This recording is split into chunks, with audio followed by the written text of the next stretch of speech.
ఇంకా మా అమ్మ ఎవరైతే ఆ మాట చెప్పిందో ఆ రోజు నుంచి కూడా శివయ్య అంటే విపరీతమైన భక్తి నమ్మకం అయితే ఏర్పడ్డాయి.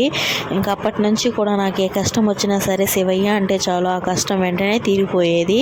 నేను ఆ రోజు ఒక కోరిక అయితే కోరుకున్నాను అనమాట మ్యారేజ్ అవ్వకముందు. ఏంటంటే మా ఊళ్ళో శివాలయం లేదు.